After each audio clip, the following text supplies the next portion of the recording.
Tantor Audio, a division of Recorded Books, presents The Rediscovery of America, Native Peoples and the Unmaking of U.S. History, the Henry Rowe Cloud series on American Indians and Modernity, by Ned Blackhawk.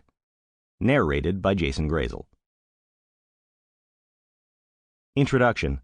Toward a New American History. How can a nation founded on the homelands of dispossessed indigenous peoples be the world's most exemplary democracy? This question haunts America as it does other settler nations. Among historians, silence rather than engagement has been the most common response, together with a continued unwillingness to see America's diversity from the vantage point of those most impacted by the expansion of the United States. This is not that surprising. Like most countries, the United States has celebrated its past. Its revolutionary leaders understood America to be both a nation-state and an idea.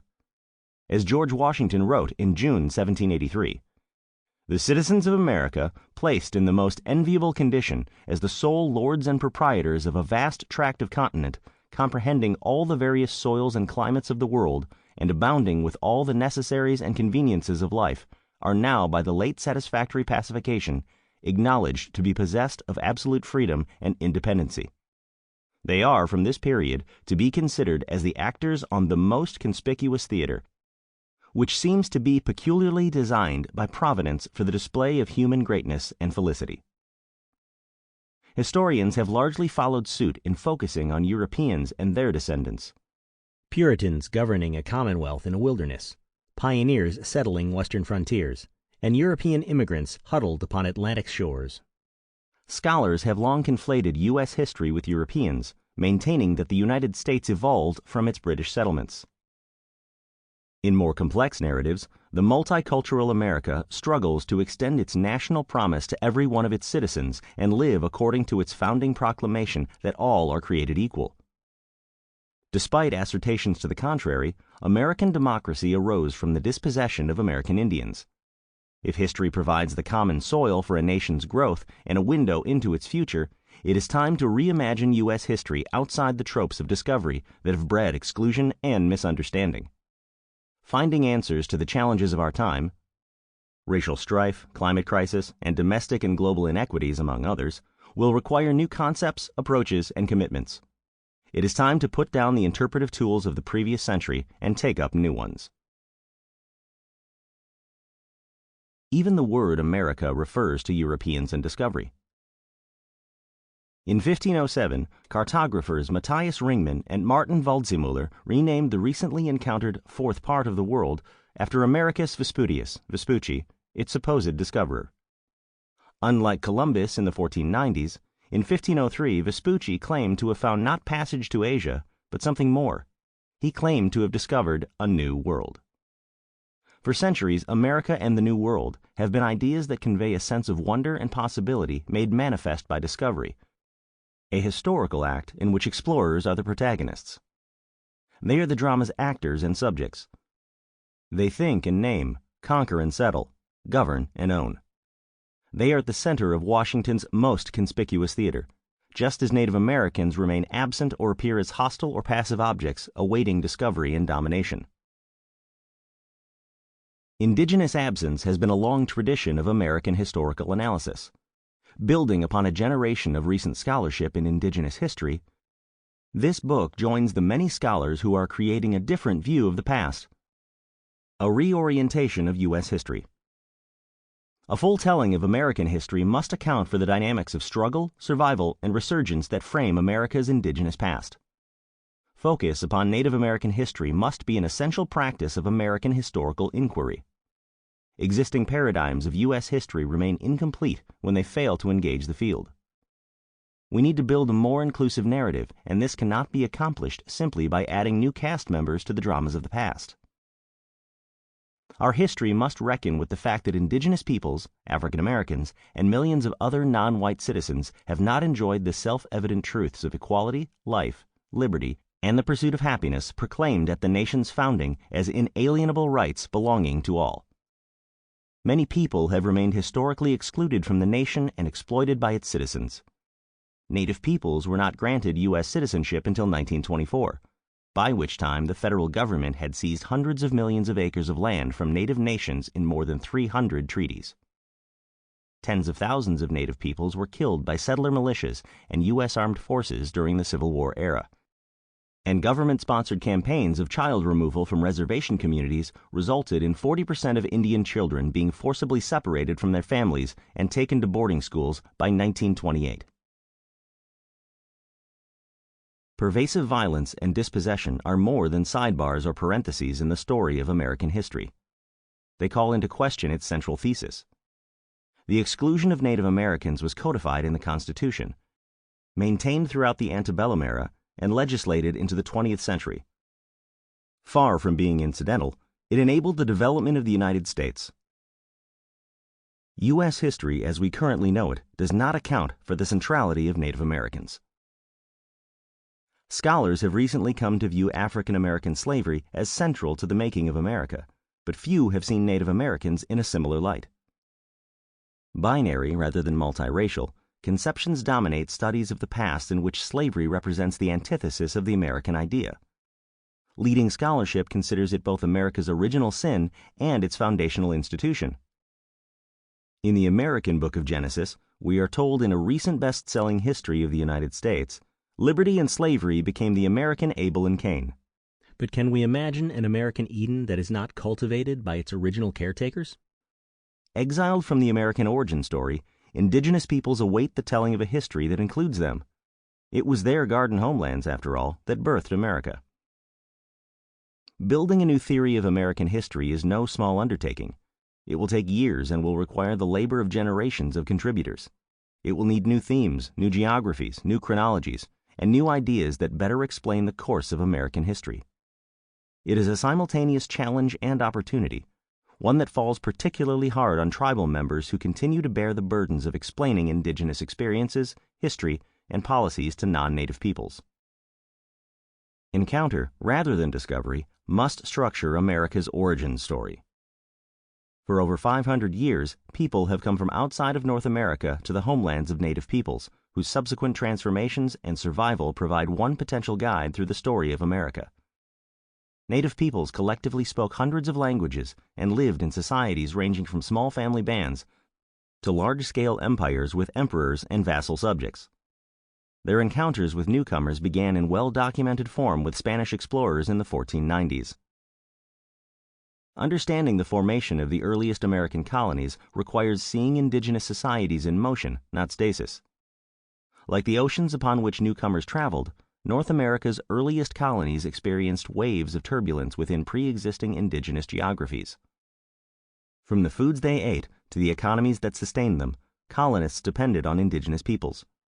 To conceive of their composition, survival, and growth otherwise is fallacy.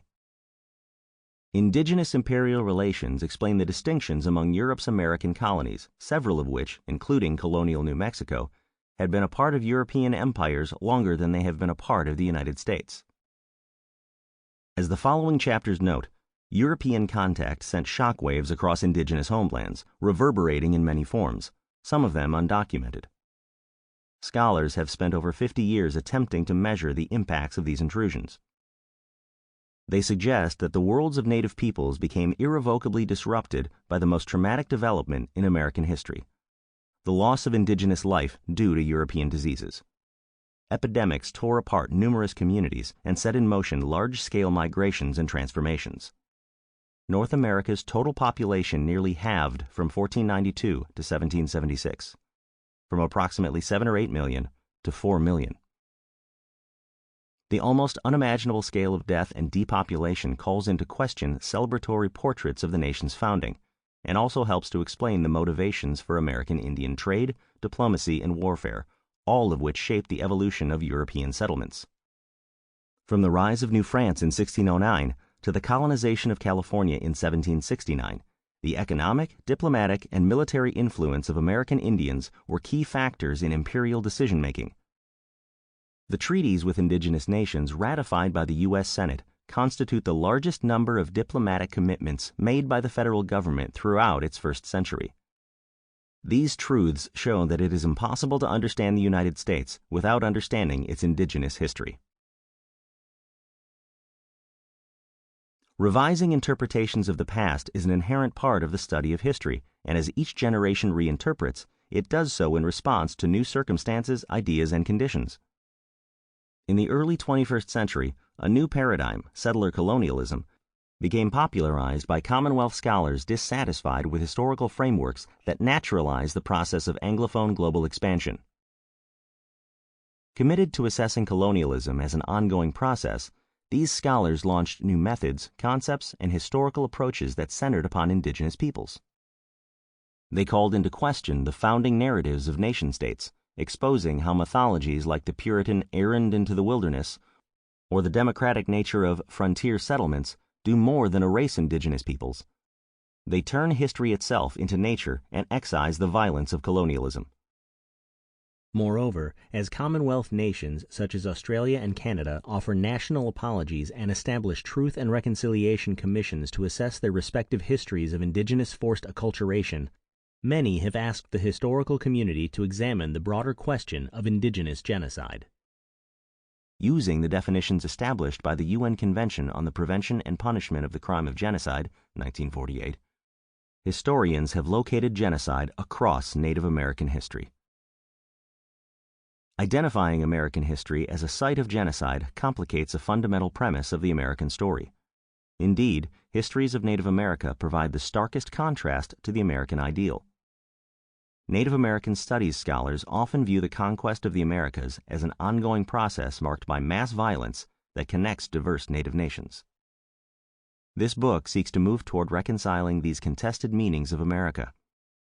Drawing upon a wealth of recent scholarship, it aims to distill new insights into a single volume and synthesis, offering heuristics for building a new American history. While the field of settler colonial studies has revealed the ongoing legacies of global colonialism and practices of indigenous resistance, it nonetheless has limitations. It often foregrounds indigenous elimination as the defining aspect of Native American history, and minimizes the extent of indigenous power and agency. It also struggles to assess changing power dynamics over time, and leaves less space for recognizing indigenous sovereignty across vast swaths of territories and over long periods. To build a new theory of American history will require recognizing that Native peoples simultaneously determined colonial economies, settlements, and politics, and were shaped by them. Native American and Indigenous studies scholars have responded to the erasure of Native peoples from academic disciplines by emphasizing survival rather than elimination. The founding of the Native American and Indigenous Studies Association, NASA, in 2008 expanded professional opportunities for Indigenous scholars across the world. Native scholars who once fought for visibility within established scholarly disciplines now interrogate those disciplines, collaborate with tribal communities, and build on the concept of survivance first articulated in 1993 by Ojibwe literary critic Gerald Visner. This book, indebted to these scholarly developments, seeks to recognize the extraordinary diversity of Native Americans, as well as their equally extraordinary agency, which is essential to rediscovering American history. If the existing paradigms of U.S. history have been maintained by excluding indigenous people, historicizing the agency of indigenous peoples offers vital ways to remake these paradigms. Like all peoples, Native Americans have emerged as diverse peoples through centuries-old contests, continuities, and traditions. To understand such diversity and agency requires historization. The Rediscovery of America, Native Peoples, and the Unmaking of U.S. History traces a particular form of indigenous agency. The dialectic of Indian newcomer relations that developed over centuries of interactions, bringing new communities together in inextricable and enduring ways. The following 12 chapters examine specific paradigms of U.S. history, from the Spanish borderlands to the Cold War era, to expose the centrality of indigenous peoples within them. Dialectics of transformation inform each chapter, none of which begins in a time before encounter. All the chapters focus on the interrelatedness of Native newcomer relations, collectively asking whether there is potential for building an alternate American story that is not trapped in the framework of European discovery and European greatness. In a nation that has always been more diverse than its historical paradigms indicate, confronting such centuries-long dialectics is an essential, if daunting, challenge. The fact that American history flattens the actual diversity of the country's past deepens the need to rethink the field's foundations, especially as many recent syntheses downplay the colonial era, suggesting that what matters most is the drafting of the U.S. Constitution. The mythology of America's founding offers limited spaces for Native Americans. The Declaration of Independence called Native peoples merciless Indian savages, even as they remained an ever-present influence on interior colonial settlements. More experienced leaders than Thomas Jefferson, such as George Washington, advocated diplomacy over violence and drew upon existing Indian treaties to expand federal authority. As the first 6 chapters of this book suggest, looking at the full complexity of Native American history in the Revolutionary period creates a deeper understanding of social, and eventually national, power. When and where does the story of America start, and who constitutes its central cast? What are the main subjects or acts of this national drama? Are the English colonies the site of the origins of America? Did those who proclaim themselves "we the people" ever intend to relinquish their exclusive control? What were the legacies of the expansion of the United States across indigenous homelands in the 19th century?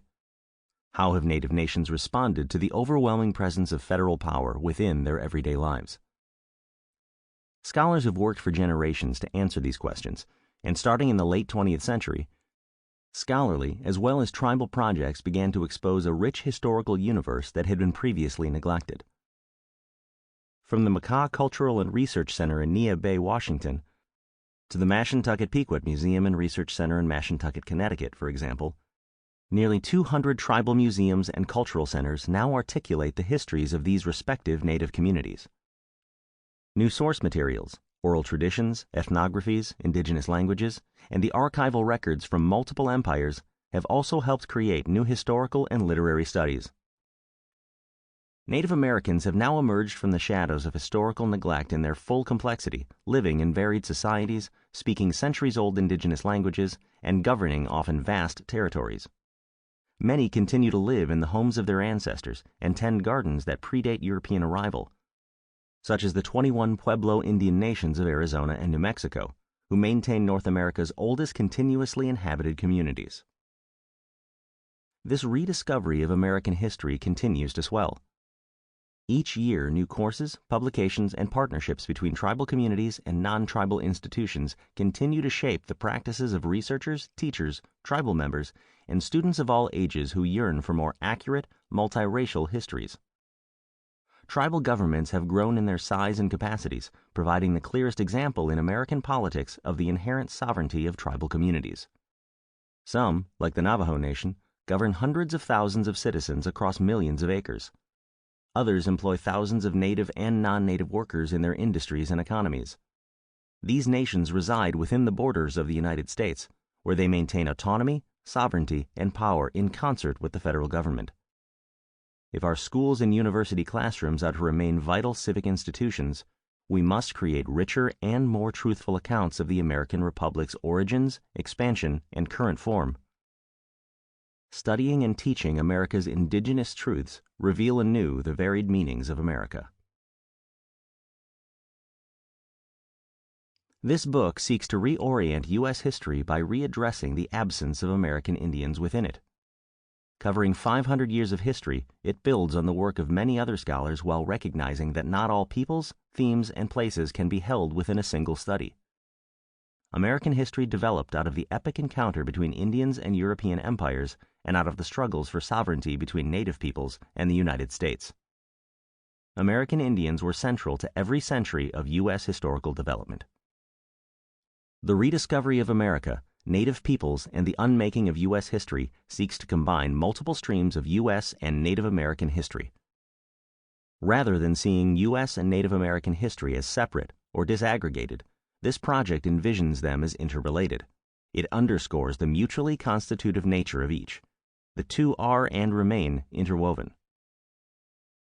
There have been few overviews or single-volume interpretations of Native American history.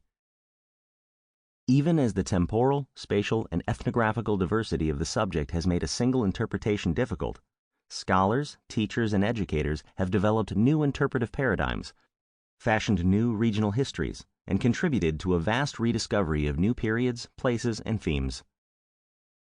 Previously ignored, Native American history has become a flourishing field. As this book reveals, its insights unsettle operative assumptions about U.S. history. Notwithstanding its growth, Native American history remains encumbered by many challenges. The habits of previous generations remain calcified. College campuses, textbooks, and public memorials continue to exclude Native peoples. As Pawnee scholar Walter Echohawk maintains, the widespread lack of reliable information about Native issues is the most pressing problem confronting Native Americans in the United States today. More studies are needed to historicize Native Americans and assess how Native agency and power have shaped tribal and non-tribal communities. The 12 chapters here seek to denaturalize familiar subjects and expose undetermined, contingent moments of social formation. They offer alternative temporalities of U.S. history, locate Native Americans within larger global contexts, and establish the enduring sovereignty of Native communities as a defining thread of U.S. politics. Part 1, Indians and Empires, underscores the centrality of violence to the making of early America. Its first chapters examine 16th and 17th century Spanish, English, Dutch, and French foundations of empire in North America, while subsequent chapters examine the collision of French and English empires and the place of American Indians in the origins of the American Revolution, and specifically, during one determinative moment, the clash between Pennsylvanian settlers and British imperial authority in the aftermath of the 7 Years' War. This clash, involving settler militias known as the Black Boys, erupted in the aftermath of Pontiac's War and British officials' failed attempts in 1764 and 1765 to establish authority across Great Lakes Indian homelands. Studies of Indian settler conflicts in the Ohio River Valley remain among the most studied areas in American Indian history, with prominent works published annually. How scholars in the fields of U.S. constitutional history and the history of the early republic have missed this profusion of scholarly work remains an implicit question throughout these chapters.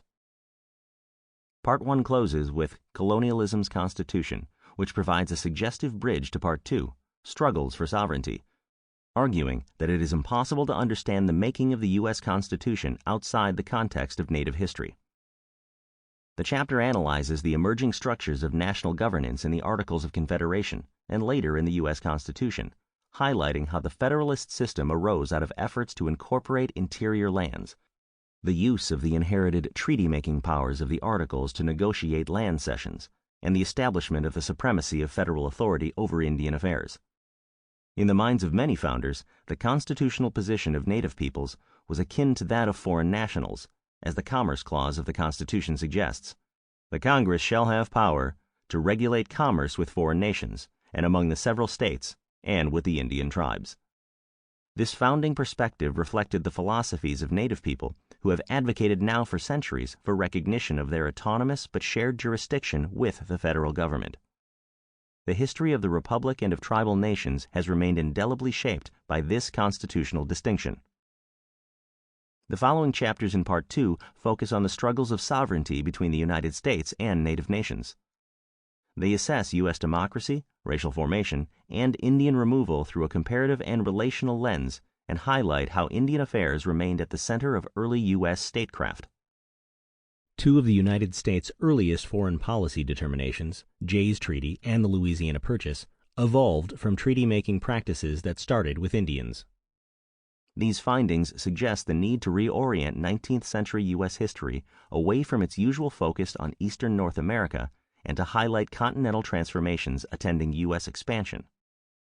Several chapters locate U.S. expansion within pre-existing Spanish, Mexican, Russian, English, and French imperialism, and the histories of California and Colorado highlight transformations engulfing Indian communities during these periods of rapid settlement and gold rush developments.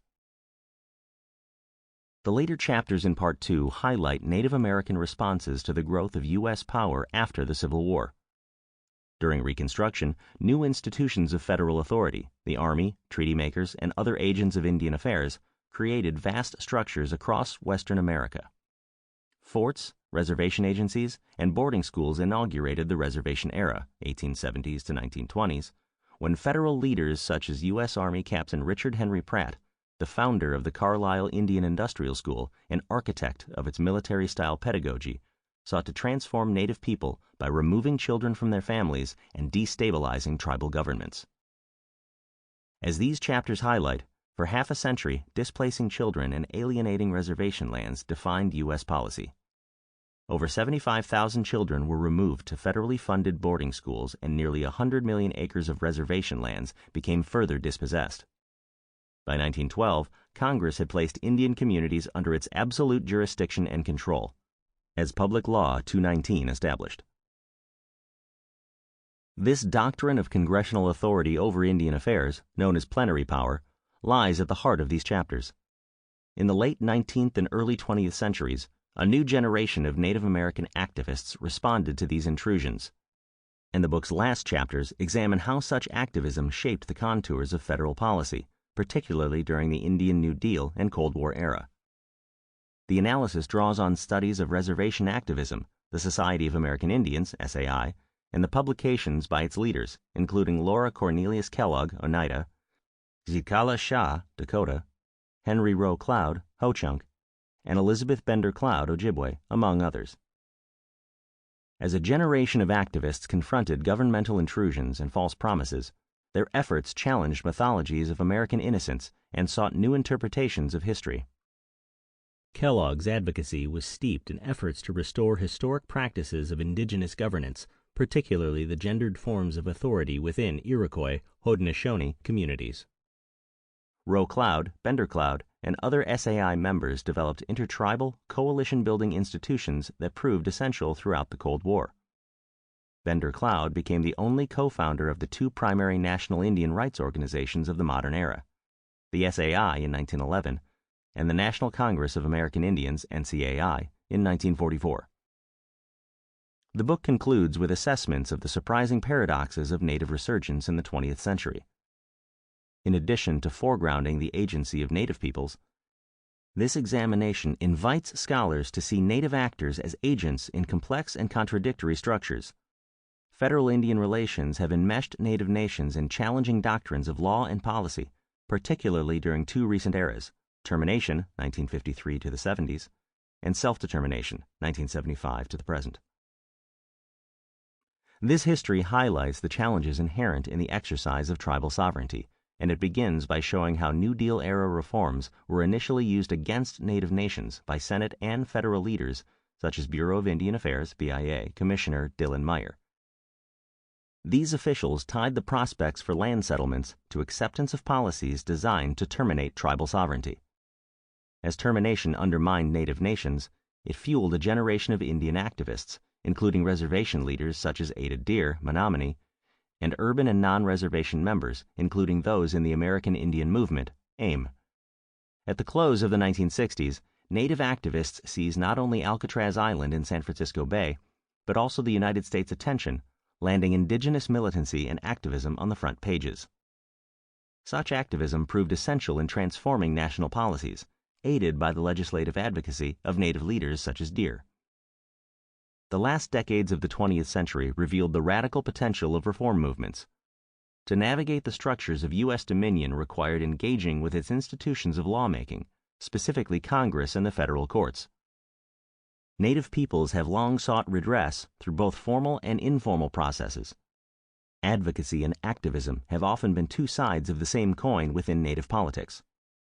By the end of the 20th century, after 500 years of contact with Europeans, a new generation of Native leaders had endured the turbulent challenges of the Cold War era and entered the dawn of the new century, positioned to ensure that their communities never again faced elemental threats to their existence.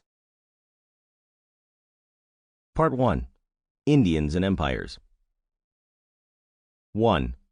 American Genesis. Indians in the Spanish borderlands. It would be an endless story to attempt to describe in detail each one of the many things that are found there. Juan de Oñate, 1599. Over 2 months had passed since the 12 horsemen left the colony. It was autumn 1776, and the party had traversed hundreds of miles across some of the most treacherous terrain in North America. The nights were cold, followed by long, occasionally waterless days. Suddenly, snow. At first it dotted the peaks along the western horizon, and then it enveloped them, sometimes falling all day without ceasing. Lacking firewood, they suffered greatly from the cold, accompanied by relentless north wind. Led by 2 Spanish friars, Francisco Sample complete. Ready to continue?